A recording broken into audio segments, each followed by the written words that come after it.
안녕하십니까, 우짜입니다. 2025년 8월 29일 아침까지 확인한 세상 돌아가는 얘기입니다. 구독과 회원가입 감사합니다. 그럼 뉴스 보시죠. 김건희 특검 권선동 구속영장 청구. 권선동이는 불체포 특권 포기한다. 전에도 한번 그랬는 것 같은데, 특검이 현역 의원 영장 청구한 첫 사례다. 신기록은 계속 세우고 있는 모양이네. 권선동은 페이스북 계정을 통해 불체포 특권을 내려놓겠다라고 밝혔다. 문재인 정권 때도 그렇지. 문재인 때도 한번 이랬죠. 문재인 정권 때도 같은 방식으로 나를 기소했다. 대법원 무죄 판결로 결백을 입증했고 이번에도 다르지 않을 것이다. 자신 있다 이 소리네. 제대로 해가지고 안 한다 이 말인데, 이 말하면. 자, 계속 얘기합니다. 이 정치공학질, 쌈마이 정치공학질 하면 욕 쳐들어먹는다고 계속 얘기했습니다. 뻔히 지금 내부 쪽에서 이미 다 얘기가 다 나왔는데, 이따구로 해가지고 하고 앉아있다. 잘하고 있다. 넘어가고요. 충분히 예상됐던 거. 뭐야, 이거. 7월 산업생산 0.3% 증가. 소비는 2.5%, 투자 7.9%. 데이터 나중에 뒤다 보면 알 거고요. 윤석열이 내란 재판 6회 연속 불출석, 구치소에서 데려오기 불가능. 이거는 이런저런 소리 할 필요 없이 재판부는 불출석 상태로 진행. 지난달 재구속 이후 안 나와. 이거는 이런저런 코멘트 할 필요 없이요. 그냥 간단합니다. 이재명 했던 걸 그대로 카피질해서 윤석열이 하고 있다. 이렇게 보면 되겠죠. 윤석열의 경우 지금 장소하고 지금 있는 장소 그리고 신분, 대통령에서 이제 탄핵됐으니까 신분만 달라졌을 뿐 이재명 하는 걸 그대로 지금 카피질을 하고 있다. 이렇게 보면 됩니다. 우자가 이미 말씀드렸죠. 이재명의 경우 지금 임기 끝나자마자 바로 해가지고 깜빡행위 예약돼 있다라고 이미 우자 견적으로는 이미 말씀드렸고요. 이미 그 대법원에서 받고됐잖아요. 일단 예약은 하나 돼 있다고 보시면 되고요. 그때는 보자. 그 K오음 진리교 등등 자칭 진보에서 이재명 가지고 팔아먹으면서 장사 잘하겠네. 그렇게 예상하고 넘어갑시다. 엔딩이 확장 억제 보장하며 주한미군 전략적 유연성 확보 가능하다. 주한미군 전략적 유연성, 인도 태평양 지역 안보 환경 변화로 불가피하다는 입장인 듯. 이거 받아주면 이거 이번에 이재명 가가지고 무슨 성과 타령하는데 성과가 아니고요. 우자견적으로 고래 싸움에 새우등 터진다라는 영상에서 해가지고 우리나라 처신 잘못하면 해가지고 두들겨 만다. 때문에 주한미군 기지 해가지고 우리 중국에서 선제 공격하겠다. 이런 핑계를 대면요. 이 한국에 있는 주한미군 기지를 갖다가 그것 때문에 우리나라가 러시아란다. 중국의 탄도미사일 베라지, 그러니까 아예 대규모로 때려박는 거, 그 공격당할 수 있다고 우자가 고래 싸움에 새우등 터진다. 거기서 일단 말씀드렸는데, 이재명이 가서 요번에 이거 해가지고 쓱 찬성하는 식으로 했죠. 이게 무슨 어지간해도 참 잘했다고 성과라고 떠들고 앉아있고, 미국은 한미동맹 관련해서 어떤 변화든 전략적 동맹인 한국과 사전협의. 말도 안 되는 소리고 이거는. 사과합의 같은 소리하고 앉아있냐. 중국 견제 쪽에 방점이 찍힌 주한미군의 전략적 유연성, 이게 상당히 위험한 겁니다. 우자가 지금 여러 차례 계속 얘기하잖아요. 주한미군 유연화. 이거 통박 자체가 이러하면 우리나라도 이제 우자가 말씀드렸잖아요. 우크라이나에서 시작해서 이란 그리고 대만 그리고 한반도까지 이어지는 유라시아 대륙 저쪽에 서쪽에서 동쪽으로 쭉 해가지고 전쟁의 기운이 해가지고 확산되고 이어지고 있다고 말씀드렸는데, 이거 하면 어떻게 됩니까? 우리나라도 똑같이 해가지고 이제 소품화가 될 가능성이 점점 높아지고 있다, 이렇게 보면 됩니다. 한국에 대한 미국의 핵우산 제공 공약을 의미하는 확장. 뭐야 이거? 한국에 대한 힘. 우리나라에 미국의 핵우산은 이미 제공되고 있었어요. 이게 엔디김 이거는 개념 반말아 먹고 앉아가지고 있다고 소리를 하고 앉았냐? 이거를 이미 제공되고 있었고, 핵우산은 제공되고 있었고, 지금 문제가 뭐냐면 핵우산을 갖다가 씌워줬다 이렇게 얘기하는데 못 믿겠다 해가지고 우리나라가 핵무장론 이런 게 얘기가 나온 거지. 앤디 김이 이거 개념 반말을 처먹고 앉아가지고 무슨 미국의 핵우산 제공 공약을 갖다 말도 안 되는 소리 차고 자빠지는. 지금까지 팔아먹은 확장 억제는 뭐냐 그러면 이것도 이거 하여튼 웃기지도 않는데, 이거 맨날 이거 요즘 연합지라시 티 나가지고 떠들고 앉아있고. 지금 우리나라에서 계속해서 주한미군 자체가 뭡니까? 인계철선 역할을 하는 거 아니에요, 이게 자체가. 그리고 우리나라하고도 한미 방위 조약 같은 경우도 어떻습니까? 우리나라에 핵우산을 씌워준다는 겁니다, 원래. 이거 기억 관심 있는 분들은 아시겠죠? 예전에 우리나라에는 전술 핵무기도 들어와 있었잖아요. 미제. 지금은 다 빠져나갔고. 그런데 무슨 확장 억제가 우리나라의 해구산을 씌워주는 공약이냐? 진짜 이런 게 나와서 쳐다두고 앉아있고. 넘어갑니다. 지금 못 믿겠다 이거예요. 이제 우리나라가 미국이 씌워준 핵우산을 못 믿겠다. 그래서 지금 뭐 계속해서 확장 억제 땜빵 시오나 하고 앉아있고, 우리나라에서는 뭡니까? 벌써 한 20년 가까이 해가지고 자칭 보수 이쪽에서 해가지고 그때부터 해가지고 무슨 소리 나왔습니까? 우리나라 핵무장 얘기가 나온 겁니다. 다 그래 되는 거예요. 뭔 엔디기면 대도 않은 소리를 갖다 쳐 하고 자빠져가지고. 넘어가고요. 북중러 밀착 거리 두더니 중국 푸틴 김정은 동시 초청 속내는 전승절 해가지고 정은이 초청했죠. 북한의 시진핑 초청 가능성, 뭐 이거 한다 하고, 뭐 전승절 80주년 열병식 계기로 북중러 정상이 한자리 모이는 사상 초유의 구도가, 사상 초유? 뭐 사상 초유라 할 수 있겠네. 구도가 만들어지면서 중국의 속내가 과연 무엇인지 관심이 모인다. 요 관련해서 우짜가 우크라이나전 터진 직후에 해가지고 그때는 유튜브 안 했으니까 블로그에 뭐라 썼냐면, 러시아도 그렇고 중국도 그렇고 제2전선 여는데 아무래도 동기가 많다. 동기가 많고 관심도 많고 그렇게 해야 될 필요도 있다라고 그래가지고 그때 2022년 그때 봄부터 계속 얘기했습니다. 그럼 제2전선을 여는데 가장 가성비 좋고 효과 즉방인 곳이 어디입니까? 가만히 생각해 보세요. 어디 계세요? 한반도입니다. 한반도. 그래서 그때 우리가 한반도에 대해서 2차 그러니까 2차가 두 번째 세컨드 프론트 2차 전선 여는 거에서 가장 특화된 게 우리 한반도다라고 말씀드렸고요. 이거 우리나라 우리 역사까지 갈 필요도 없이 우리나라에서는 다 기본은 알지만, 한국전 터질 때 북한 뒤에 누가 있었습니까? 당시 소련. 그리고 소련이 앞에 세운 게 누굽니까? 중국 공산당. 그리고 중국 공산당이 북한 김일성이 도한 거죠. 지금 보세요. 지금 2025년 지금 이제 세월이 얼추 뭐 몇 년이에요 지금? 얼추 뭐 60년, 70년, 80년, 참 전승적 80년 적어놨네. 80년 정도 지난 후에 다시 옛날에 그러니까 소련, 중국 공산당, 중공 그리고 북한 이렇게 했던 게 80년 뒤에 어떻습니까? 러시아, 중국 그리고 북한 이렇게 다시 모이고 있죠. 전혀 좋은 시츄에이션 꼬라지가 아닙니다 이게. 좋은 게 아닙니다. 이 관련해서 우짜가 또 유튜브 영상에서 이 방송에서도 이미 말씀드리고, 작년에도 계속 여러 차례 말씀드린 바 있습니다. 과거에 한국전 터지기 전에 우리나라 국경선 자체가 좀 어정쩡했다. 남북 간에 뭐 사람들 왔다 갔다 하고, 뭐 대표적으로 우리 우짜 어머니가 그래가지고 뭐 그 당시에 그 38선 해가지고 왔다 갔다 했다는 그 뭐 어른들 소식도 듣고, 왜냐면 그때 우짜 어머니가 그렇게 뭐 청소년도 아니고 나이가 어렸으니까 45년생이니까요. 그래 돌아가는 것 얘기를 들었다고 그래 얘기를 해가지고 우짜도 얘기를 들었는데, 그러다가 어떻게 됩니까? 다시 경계선이 명확해지면서 그러면서 한국전 터졌죠. 저희 문재인이 있을 때 어떻게 했습니까? 무슨 GOP를 갖다가 없애니 많이 어쩌고 저쩌고 해가지고 경계선을 갖다가 불명확하게 만드는 짓을 했다가 지금 어떻습니까? 다시 해가지고 경계선이 분명하게 그으려고 지금 북한에서 쇼하고 있죠. 이게 과거에 했던 거하고 그대로 해가지고 반복되는 패턴을 보인다. 그 다음에는 충분히 뭘 예상할 수 있습니까? 한국전, 두 번째 한국전, 2차 한국전 예상이 가능하다. 이게 됩니다. 자칭 진보도 그렇고 맨날 떠들잖아요. 뭐 역사는 막 반복된다. 뭐 역사는 똑같이 반복되진 않죠. 하지만 패턴으로 보면 비슷한 형태로 반복이 된다는 거는 분명히 아셔야 되고요. 지금 이거 결코 좋은 꼬라지가 아닙니다. 우리나라한테. 게다가 우리나라 정권이 누굽니까? 지금 이재명 정권이죠. 걱정해야 됩니다. 진짜. 넘어가고요. 우짜는 관련해서 뭐 한 6년 7년 전에 해가지고 수도권 내 그 북한 포탄 떨어지는 범위까지 해가지고 그림으로 구글러스에다가 범위까지 해가지고 그래가지고 그때는 뭐 다운 블로그인데, 그래서 그것도 올리고 그랬습니다. 그때 그런 거 올리면 이제 완전 미친놈 소리 들을 뻔했는데, 물론 실제로 그때 문재인이 팬들 와서 지랄했었고.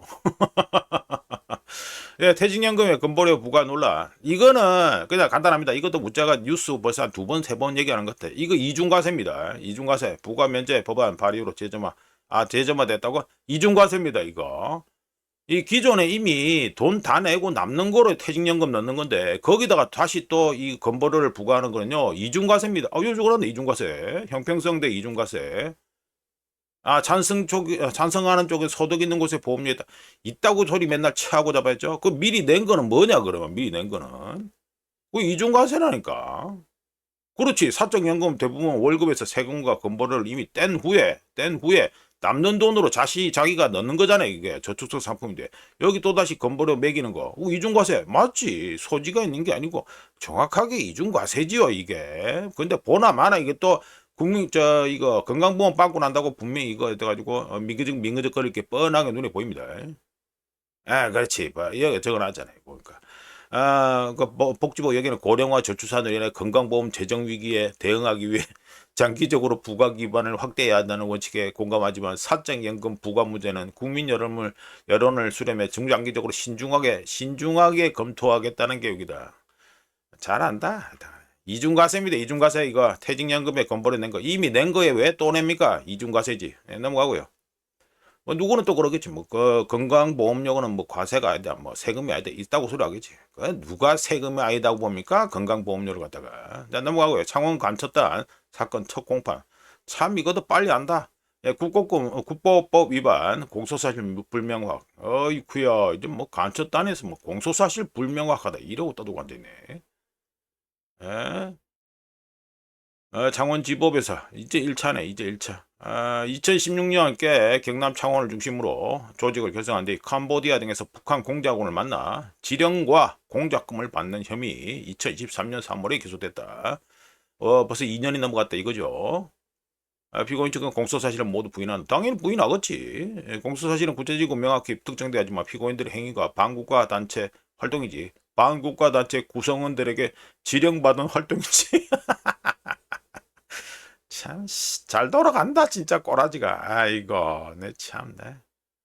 잘 돌아갑니다. 정말 잘 돌아간다고 봅니다. 우짜견적으로. 딴 것도 아니고 확실하게 제가 증거 나왔는 건데도 있다고 소리를 치고 앉아있다. 이게 말장난 아니에요 이게? 예? 반국가 단체 활동이지. 반국가 단체 구성원들로부터 지령받은 활동이지. 아이고 참. 엎어치나 매치나 해가지고 어차피 접촉해가지고 지령받고 돈 받은 건 사실 아니야. 그러니까 잘 돌아갑니다. 꼬라지가. 자 넘어갑니다. 엔비디아 젠슨 황 트럼프 행정부와 중국의 블랙웰 칩 판매 논의. 팍스 비즈니스에서는 시간 걸리겠지만 낙관 H20 중국 주문기대. 아니요, 중국에서 지금 우짜가 이미 뉴스모임에서도 소개시켜드렸죠. 중국에서 이제 엔비디아 칩 사지 말라고 지금 국영 언론을 중심으로 해서 이미 해가지고 분위기 확 띄웠고요. 그리고 현재 지금 화웨이 등에서 해가지고 중국산 AI 칩 쪽 해가지고 발주를 계속 내리고 있습니다. 지금 중국 애들이 요번에 해가지고 이제는 요거 이제 더 이상 이제 받아주면 안 되겠다 이런 식으로 해가지고 지금 나서고 있어요. 중국 애들이 뭐 칩 쪽에 뭐 그거든가 뭐 중국이 한번 하겠다 뭐 이런 뭐 그 소리가 되겠네. 뭐 굴기 뭐 이런 것도 타령하겠네. 뭐 전문가들 방송 나와가지고 뭐 주살 뭐 넘어가고 이거 뭐 H20 해가지고 얘기하는데요. 이거 지금 엔비디아 관련해서 어제 우짜가 실적 얘기했죠. 실적 얘기했는데 한번 곰곰이 생각해 보시면 우짜가 지난 8월 11일에 엔비디아하고 AMD가 중국에 판매되는 칩 수익 중 15%를 미국에 내기로 했다는 보도가 나왔대 가지고 우짜가 장황하게 얘기한 바 있습니다. 거기 숨어 있는 뭐 함의가 뭔지 그런 거에 대해서 얘기했는데요. 어제 엔비디아 실적 발표 내용에 이거 15% 내는 거 내용이 안 나왔습니다. 예, 그 내용이 안 나왔고요. 엔비디아 측에서 뭐라 얘기했냐면 미 정부 관계자들이 라이선스를 받은 H20 판매 수익의 15%를 받을 것으로 기대하고 있지만 기대하고 있다 이 표현을 썼습니다. 하지만 미 정부에서 해당 요건을 명시한 규정을 발표하지 않았다라고 실적 발표에서 그 엔비디아 그 CEO하고 나와서 그렇게 얘기했어요. CEO가 아니고 그 밑에 있는 친구가 나와서 얘기했구나. 그래 얘기했습니다. 근데 이 말은 뭡니까? 이 말은 결론은 합의됐다고 보도는 나왔는데 15% 떼주기로 합의는 됐다고 보도는 나왔는데 공식 합의 내용이 발표가 되지 않았다라는 소리가 됩니다. 이게 웃기죠. 그러니까 지금 이게 또 뭐 트럼프 타코 짓인지 모르겠는데 하여튼 희한하게 돌아가 있는 꼬라지다 이렇게 말씀드립니다. 중국에서 어제 해가지고 엔비디아 중국 매출이 해가지고 안 된다고 말씀드렸잖아요. 그러니까 이따구로 해가지고 쓱 없는 거로 해가지고 퉁치고 넘어가는 건지 하여간에 요즘은 뭐 이거 트럼프 아침 다르고 점심 다르고 저녁 다르고 트럼프의 그 지금 현재 그 느낌 또는 분위기 거기 따라서 뭐 그냥 왔다리 갔다리 왔다리 갔다리 합니다. 자, 엔비디아 이 건도 한번 보세요. 15% 떼는 거 어떻게 되는지 이건 나중에 확인해야 된다. 중국 내 AI 칩 생산 3배로 늘린다. 탈 엔비디아 속도. 그러니까 이거는 우짜가 이미 말씀드렸잖아요. 중국에서 국영 언론을 중심으로 해서 이미 판을 다 깔았어요. 그 미제, 그러니까 미국산 이제 칩을 갖다 쓰면 안 된다. 그리고 거기다 뭐까지 있겠습니까? 미국산 칩에 백도어가 있다. 뭐 그런 까지 해가지고 다 분위기는 다 잡았습니다. 예, 화웨이 AI 프로듀스. 예, 이거 뭐 내년 이거 말고 또 있습니다. 그 SMIC 하고요. 그다음에 저 캠브리콘. 여기 있네 캠브리콘. 요것도 지금 저 중국 뉴스는 우리가 요즘 소개 안 하지만 캠브리콘 요것도 주가도 많이 올랐고요. 지금 그 주문도 계속 내려오고 있다는 지금 그 중국 쪽 소식입니다. 이게. 예, 중국 엔비디아로 주목받은 캠브리콘 여기서 메타엑스, 비런 테크놀로지 등 소규모 중국 반도체 설계 업체들이 SMIC의 생산이나 더 많이 할당할 수밖에 없다. 요렇게 하고 있습니다. 지금 중국에서. 예, 중국에서 계속 하고 있습니다. 우짜가 말씀드렸죠. 기술 혁신에 있어서 지금 중국이 거의 탑이다 보면 된다고 우짜가 이미 말씀드렸고요. 기술 슈퍼파워를 갖다가 중국이 노릴 수 있다. 이렇게 말씀드렸습니다. 그 중국 경제가 디플레이션 뭐 구더기에 빠져가지고 그래 허우적 되는 거하고 상관없이 이 기술 혁신은 딴 겁니다. 여기 자원을 갖다 여기다 때려 박아가지고 이제 하는 거니까 이거는 중국이 현재 디플레이션 쪽에 뭐 수렁에 완전히 빠져있다 하더라도 이거 기술 혁신하고는 별개입니다. 이게 자체가 이제 앞으로 중국산 칩이 AI 칩이 어떻게 될는지 그리고 미국산 칩이 중국에 잘 팔릴는지 한번 보시면 되고요. 일단 저 중국에서는 이제 너거 이제 팔아주는 거는 이제 입원을 해가지고 한번 이제 제대로 한번 받아치겠다라는 거 벌써 이달 초 해가지고 제가 뉴스 보면 소개시켜드렸고 똑같이 해가지고 똑같이 그 연장선으로 얘기가 나오고 있습니다. 넘어가고요. 유럽 3개국 이란 제재 복원 절차 이게 스냅백 메커니즘 말씀드렸죠. 절차 개시 이란은 부당 불법이다. 영국, 프랑스, 독일, 이스라엘, 이란 해갑이 의무 중대 위반, 유엔 안보리 통보. 그냥 스냅백 메커니즘 발동한다 이거죠. 이란은 강하게 반발, 30일 유예 기간 중 외교적 타협 시도할 때. 요 관련해서 제가 말씀드렸습니다. 올해 안에 이란, 이스라엘 2차 전쟁, 두 번째 전쟁도 터질 가능성이 점점 상승하고 있다고 지금 우짜 혼자 얘기하는 건 알겠지만 하여튼 우짜가 계속해서 얘기하고 있는 중입니다. 우짜게 쪽 그래 예상하고 이미 관련 영상도 해가지고 뭐 우짜 그 유튜브의 본 컨텐츠인데 하여튼 거기서도 이미 말씀드렸고요. 예, 스냅백 메커니즘 나오고 있죠. 요거는 하여간에 우짜겐 쪽으로 어떤 느낌을 받냐면요. 요 잘 보시면 이 유럽하고 이란하고 이거 지들끼리 앉아서 이제 대화한다 하더라도 유럽이 최근에 뭘 했습니까? 우크라이나 전에서 미국이 못 나가게 하려고 유럽에서 뭐 했어요? 이거 관세 협상을 급하게 또 사인까지 다 해버렸죠. 사인까지 다 했습니다. 우리나라하고 일본 여기는 아직 그래 사인까지 공식 사인까지는 안 갔지만 유럽은 아예 대놓고 그냥 빨리 사인을 했어요. 이 사인을 왜 갑자기 빨리 합니까? 이거 다 우크라이나 건 때문에 우크라이나 전쟁 때문에 이렇게 사인을 트럼프 해달라는 대로 다 해줘가지고 받아가지고 사인한 겁니다. 이게 자체가. 즉 이란을 갖다가 유럽에서는 이란을 소모품으로 쓰겠다 이거죠. 우크라이나를 위해서 이란을 소모품으로 쓰겠다 이 얘기가 됩니다. 그런 통박이 좀 보인다 이렇게 우짜겐 쪽으로 의견을 제시하고요. 뭐 지리적으로도 이란이 더 멀리 떨어져 있잖아요. 그리고 인종적으로도 저 우크라이나 쪽은 뭐 어차피 백인 계열이고 이란 쪽은 뭐 아니니까 뭐 터져도 뭐 별로 그럴 것도 없고 까놓고 봐서 뭐 그럴 수 있죠. 예, 넘어가고요. 예, 중국, 미국 관세 등 하반기 경기 부양책 예상. 이거는 우짜가 지난 5월 달에 이미 말씀드렸습니다. 5월 달에 중국이 준비한 총알이 다 떨어져 가지고 올해 하반기, 올해 연말쯤에 경기 부양책을 다시 할 거라고 우짜가 이미 말씀드린 바 있습니다. 소비 회복세 유지, 예, 가계소득 증가세 둔화, 부동산 부진, 디플레이션은 소비 위축 요인.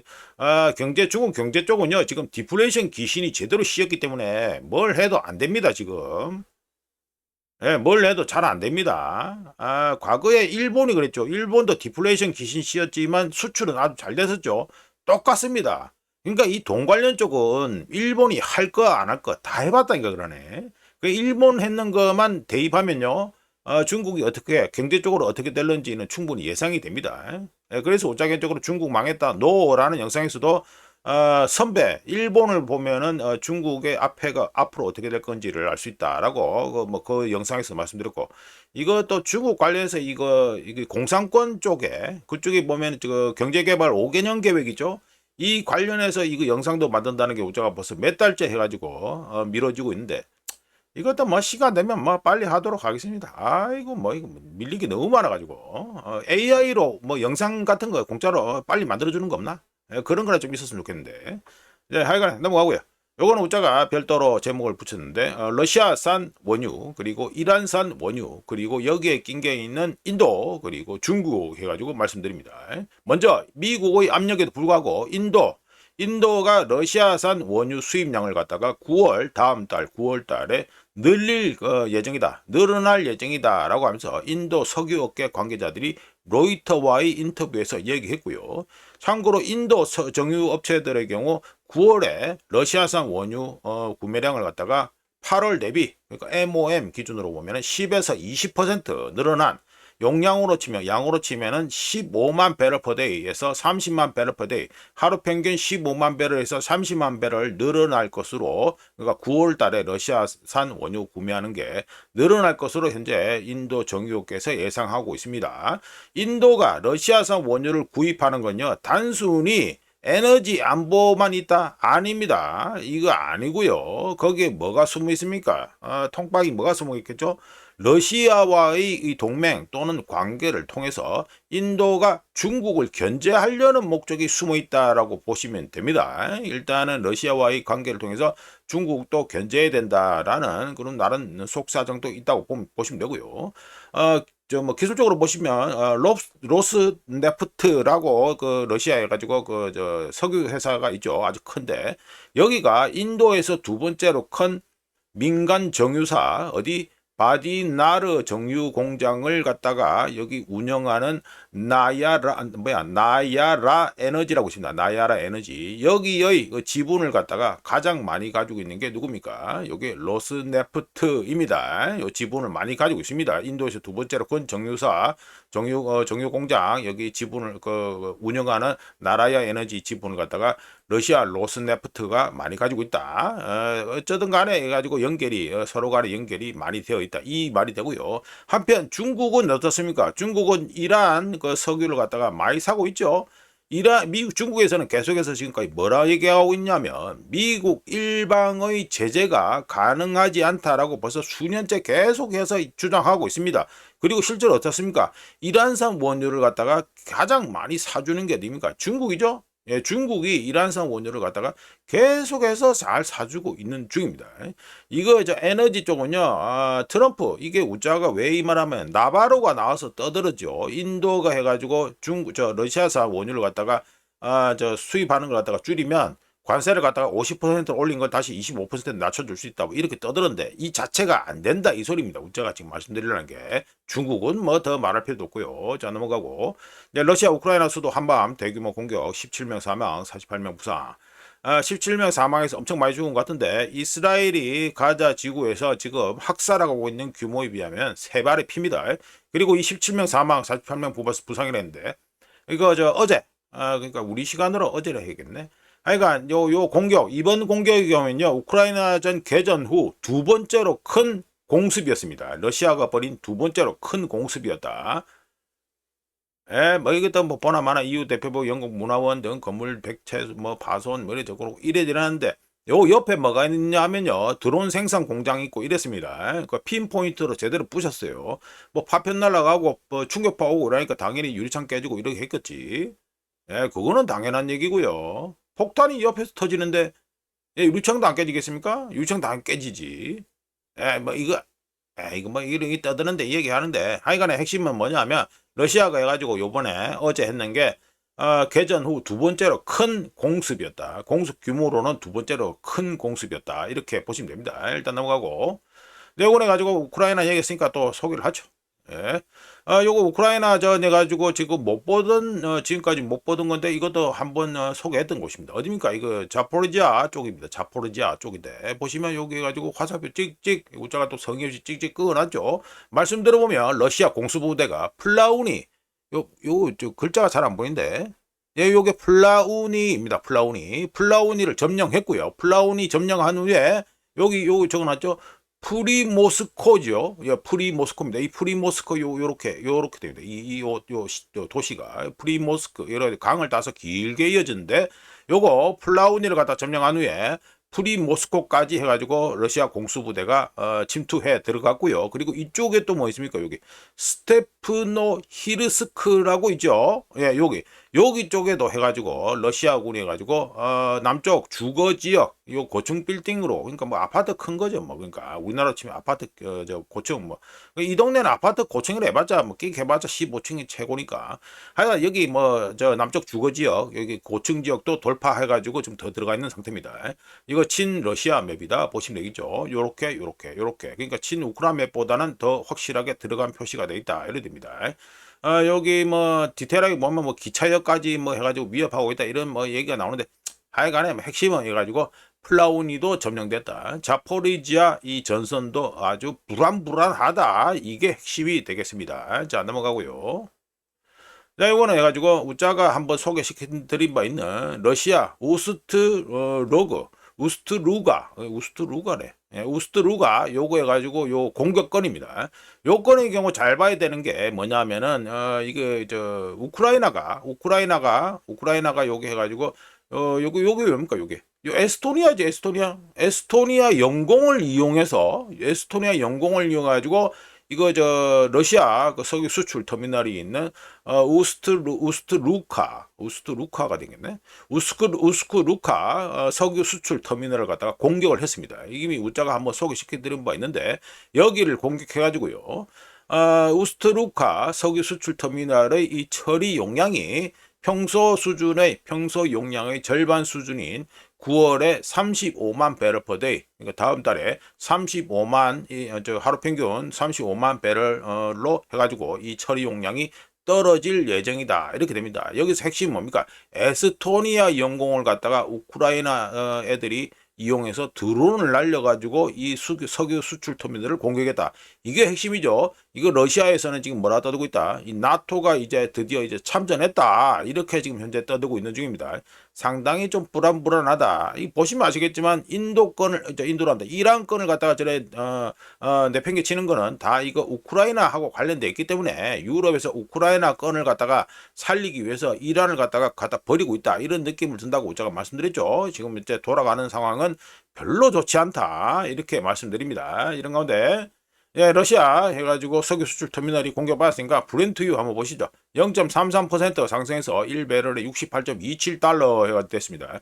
볼린저밴드 축소되고 있고 지금 조금 와리가리한 느낌인데 앞으로 어떻게 될는지 가격이 어떻게 될는지 봐야 되겠죠. 여러 가운데 러시아 얘기 나왔으니까 뭐 간만에 또 러시아 경제 데이터도 한번 소개시켜드리죠. 러시아 경제 데이터 일단 살펴보면 러시아의 실업률은 6월하고 똑같이 7월에도 2.2%로 나왔고요. 요거는 러시아 기업 신뢰 지수입니다. 그러니까 우리나라 말로 치면은 기업 경기 지수라고 할 수 있는데 러시아 기업 신뢰 지수는 7월에 마이너스 0.1이었는데 8월에 0.4로 더 떨어졌습니다. 그리고 러시아의 기업 이익은 6월에 11조 5,900억 루블에서 7월에 13조 1,400억 루블로 증가했고요. 요거는 우짜가 해가지고 기업 신뢰 지수에서 2022년 8월에 바닥을 찍었다 해서 마이너스 7.2포인트 해가지고 우짜가 포인트를 찍은 겁니다. 그리고 러시아의 산업 생산은 YOY 기준 6월에 1.9%에서 7월에 0.7%로 하락했고요. 그리고 러시아의 실질 임금 증가율은 YOY 전년 동월 대비해가지고 5월에 4.2%였는데 6월에 5.1%로 상승했습니다. 전반적으로 보면 데이터가 조금 꼬록꼬록하게 나오죠. 러시아 경제 데이터가. 그리고 소매 판매는 YOY 기준 6월에 1.2%에서 7월에 2%로 증가했습니다. 지금 러시아의 경우에는 지금 일단은 경제적으로 봤을 때 지금 현재 지금 주기상으로는 조금 이제 깔아앉는 지금 분위기다 이렇게 말씀드릴 수 있습니다. 어떻게 되는지 한번 보시죠. 자 넘어가고요. 자 요거는 우리가 우짜가 해가지고 어제 해가지고 아르헨티나 관련 얘기를 했죠. 밀레이 얘기 나오면서 밀레이가 무슨 야로라 하기도 그렇고 뭐 통계질을 했는가 그거 해가지고 예 말씀드린다 했는데 이거는 뭐 분량이 얼마 안 되니까 우짜가 그냥 뭐 말씀드립니다. 오늘 해가지고 바로 말씀드릴게요. 이거 뭐 이래 되냐? 예, 말씀드릴게요. 자, 먼저 아르헨티나에서요, 빈곤층이냐 아니냐를 갖다가 나누는 기준선, 그러니까 빈곤선이죠, 빈곤선. 빈곤선을 갖다가 뭘로 잡냐 하면은 카나스타, 바시스카, 뭐 토탈, 뭐 이래 합니다. 그러니까 영어로 치면 토탈, 베이직, 바스켓, 우리나라 말로 하면은 총 기본 바구니라는 걸 갖다가 써서 하는데요. 요 바구니 씌워놨잖아요, 이게. 예, 이게 스페인어라 가지고 우리나라 뭐 하기 그런데 하여튼 총 기본 바구니라고 보시면 됩니다. 우리나라 말로 하면 줄이면 CBT가 되는데 CBT 총 기본 바구니는 개인의 역량, 아르헨티나 개개인의 역량이란다. 이 아르헨티나 개개인의 영양 상태 뭐 이런 거죠. 영양 그리고 칼로리 그리고 단백질 필요량을 충족하는 식품 및 음료에다가 거기다 추가로 뭐 합니까? 의료 그리고 의류, 옷 그리고 교통, 주택 그리고 뭐 병원 가는 거 의료 뭐 이렇게 돼 있잖아요. 플러스 돼 있고 이렇잖아요. 이런 것 같은 비식품 상품 및 서비스를 합친 게 뭐다? CBT 총 기본 바구니라는 걸 쓰는 겁니다. CBT 총 기본 바구니라는 걸요. 이 자체가 물가 상승률 즉 인플레이션을 반영하기 때문에 줄이기 때문에 아르헨티나 국립통계 및 인구조사원 뭐입니까? 인덱 하기도 하고 인데크라 하기도 하고 여기 아르헨티나 국립통계 및 인구조사원에서는 매달마다 CBT 총 기본 바구니를 측정해 빈곤선을 결정합니다. 참고로 인덱 여기에서는 빈곤을 나타내는 또 다른 대표적인 지표로 구조적 빈곤 (structural poverty라는 것도 쓰지만 공론되어 있는 장소에서는 거의 사용되지 않습니다. 이 구조적 빈곤이라는 거 이거 자체는 하여간 이런 가운데 중요한 점은 뭐냐? 같은 기준으로 1년 반 전보다 CBT 총 기본 바구니가 이 상태가 훨씬 나아졌다 이건데요. 이거 자체가 2025년 5월에 CBT가 MOM 전월 대비해서 마이너스 0.4%로 떨어진 것으로 나오면서 2016년에 인덱이 해당 데이터를 다시 기록한 후 전례 없는 감소를 현재 기록한 상태입니다. 그러니까 이게 CBT 총 기본 바구니 이게 하락한 주된 이유는 과일과 채소 가격 급락이라고 할 수 있는데 계절적 요인으로 인해 상추값이 마이너스 25.3%, 레몬값이 마이너스 23%, 오렌지값이 마이너스 10.5% 각각 하락 거의 뭐 급락이죠. 했고 그리고 설탕, 소금, 뭐 그리고 와인, 그리고 대구 필레, 그리고 워터 크래커. 이게 워터크래커는 아르헨티나 놀러 가신 분들 아시겠지만 이게 저 와인 같은 데 해가지고 같이 먹는 그 크래커입니다.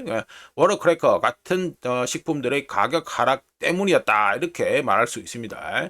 그러면 왜 이렇게 미친 인플레이션을 보이던 아르헨티나가 지금 다시 해가지고 인플레이션 잠잠해지고 그리고 이 CBT 기본 바구니 총 기본 바구니 자체가 이래가지고 좋아졌냐?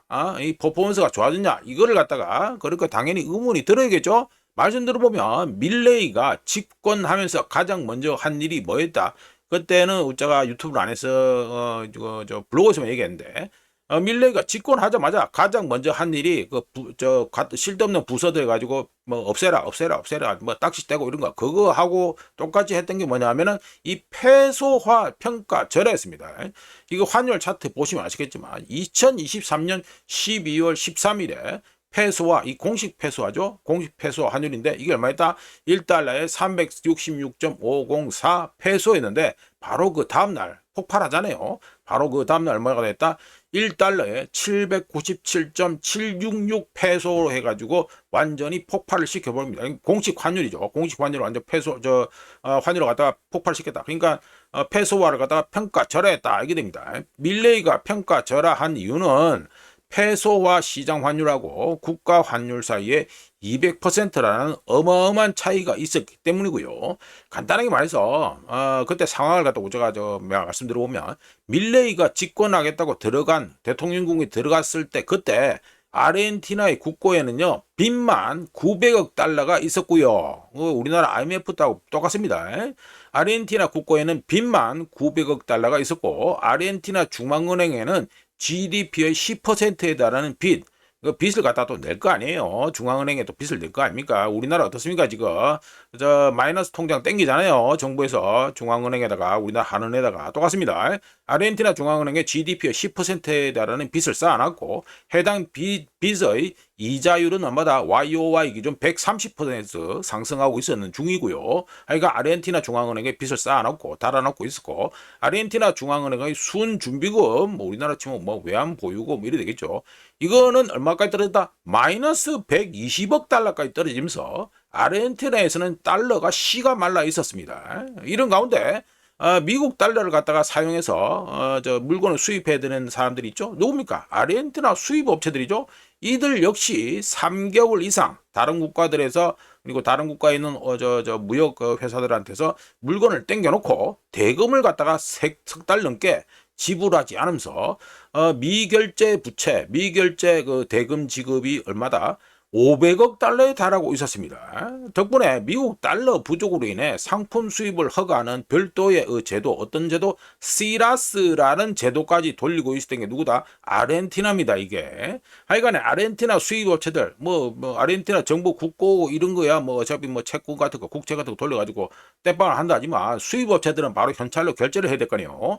아르헨티나 수입 업체들의 미결제 대금 500억 달러는 국채로 재조정되었고요. 밀레이 들어간 다음에 2024년 이거 바로 다음 해죠. 이거 밀레가 2023년 가을 12월 달에 했으니까 2024년에 아르헨티나 정부에서 220억 달러를 지급하면서 일단 급한 불을 끄기도 했습니다.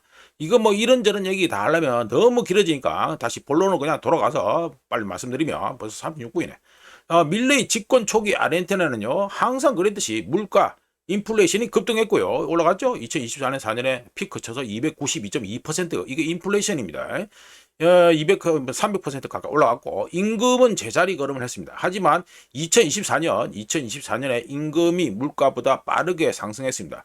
그렇다면 도대체 2024년에는 매직이 그런 매직이 일어나가지고 이렇게 됐냐 하면 아르헨티나 정부에서요. 복지 수표를 갖다가 주는데 우리나라 치면은 뭐 기초생활자 뭐 이런 거겠죠.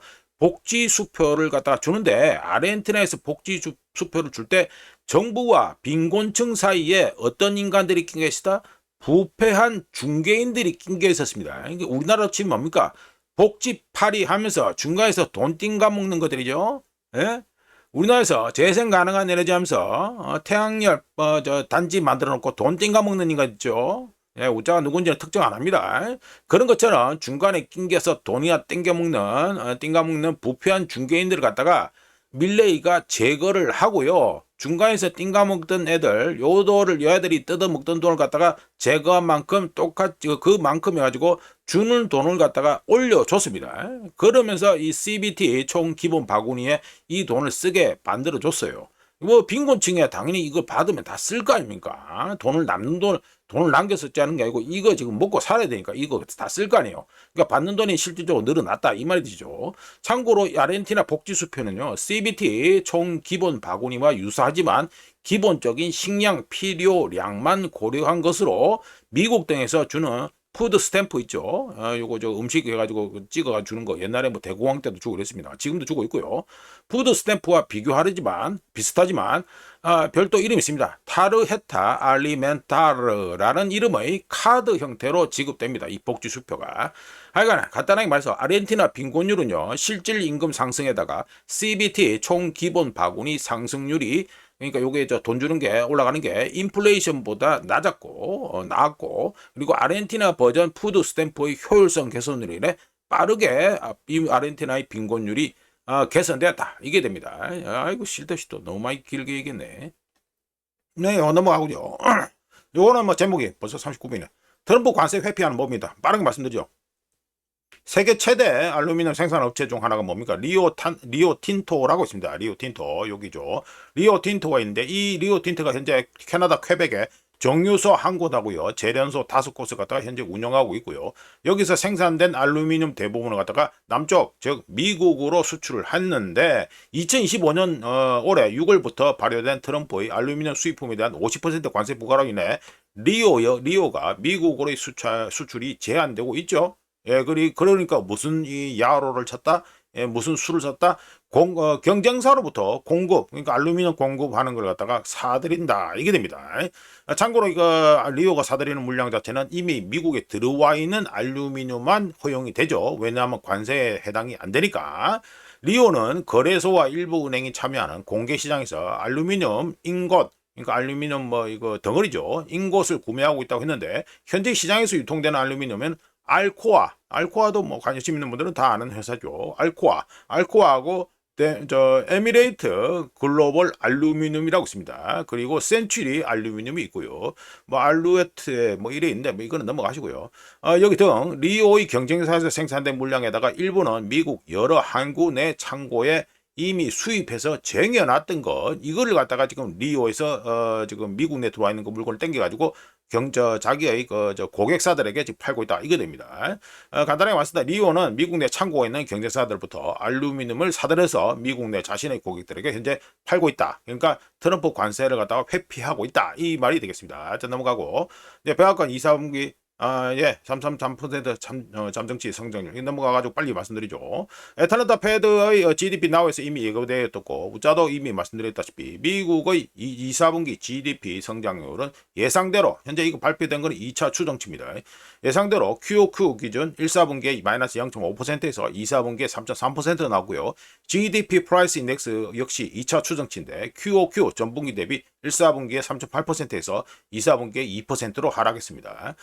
그리고 요거 옆에 나온 건 비즈니스 인베스트먼트 그러니까 기업 이익이나 이런 거 관련된 건데 기업 이익은 요거는 예비 데이터인데요. 1, 4분기에 마이너스 3.3%에서 2, 4분기에 2%로 증가했고요. 요거는 뭐 기업 투자 쪽이죠. 예, 투자 쪽입니다. 우짜가 뭐 차트를 쓰다 보니까 불목에서 똑같이 올렸는데 우짜가 말씀드린 건 기업 이익이고요. 이거는 비즈니스 투자 요거래 됩니다. 자 넘어가가지고 요거는 GDP 나오죠. GDP 나우 데이터가 지금 오늘 그러니까 미국 시간으로 내일 우리 시간으로 내일 미국 시간으로는 29일 이렇게 발표되는데 일단은 나와 있는 거 말씀드리면은 8월 26일 기준에서 GDP 나와 있잖아요. 2.2% 3, 4분기 2.2%로 현재 예상하고 있습니다.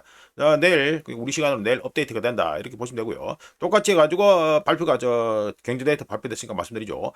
PCE 프라이스 인덱스 그러니까 개인 소비 지출 물가 지수가 발표됐는데 QOQ 전분기 대비 1, 4분기에 3.7%에서 2, 4분기에 2%로 하락했고요. 코어 PCE 프라이스 인덱스 역시 1, 4분기에 3.5%에서 2, 4분기에 2.5%로 하락했습니다. 그리고 이거 신규 실업수당 청구 건수죠. 8월 23일 기준 신규 실업수당 청구 건수는 전주 23만 4천에서 22만 9천으로 감소했고요. 4주 평균 실업수당 청구 건수는 22만 6천에서 22만 8,500으로 요거는 증가했고요. 그리고 계속 실업수당 청구 건수 우자가 계속 봐야 된다고 말씀드릴 거. 그리고 요거는 8월 16일로 끝나는 주 기준 169만 1천에서 잘못 말씀드렸다. 8월 16일 기준 196만 1천에서 195만 4천으로 감소했습니다. 감소했지만 또 올라가겠죠. 예, 이거는 라비오 캐럴 됩니다. 생소죠, 생소 가격인데 우자가 포인트 찍어둔 게 뭐다? 8월 28일에 해가지고 이게 올타임 하이 찍은 겁니다. 8월 28일에 생소 라비오 캐럴 값이 1파운드에 246.62달러까지 오르면서 올타임 하이를 경신했고요. 이후에 좀 내려가지고 해가지고 237.08 1파운드에 이렇게 해가지고 하락했습니다. 하지만 올타임 하이 또 경신했다는 거 이게 되고요. 현재 그 생소 요 값은 얼마다? MOM 기준으로 무려 3.2%나 상승하고 YOY 전년 동월 대비해가지고는 28.24%나 지금 상승. 뭐 폭등이라 보면 되겠죠. 폭등하고 있는 중입니다. 미국에서 이제 스테이크 써는 거 아주 부담스럽다. 부자나 이제 스테이크 쌀 수 있다. 이렇게 보시면 되고요. 자 넘어가가지고 이거는 은차트 올려놓고 금덩이 값부터 말씀드려보면 금덩이는 0.62% 상승해서 1온스 해가지고 3,419달러가 됐고요. 우자가 중요하다고 말씀드린 게 3,450달러라고 말씀드렸죠. 은덩이는 1.30% 상승해서 1온스에 39.09달러가 됩니다. 이제 그 8월달이 끝나가니까 금덩이가 움직일런지 한번 해가지고 관심 있게 한번 지켜보시면 되겠고요. 자 넘어가가지고 달러 인덱스입니다. 달러 인덱스는 어제 가지고 마이너스 0.636% 마이너스 0.36%. 이거 빨리 하려니 뭐 짜치네.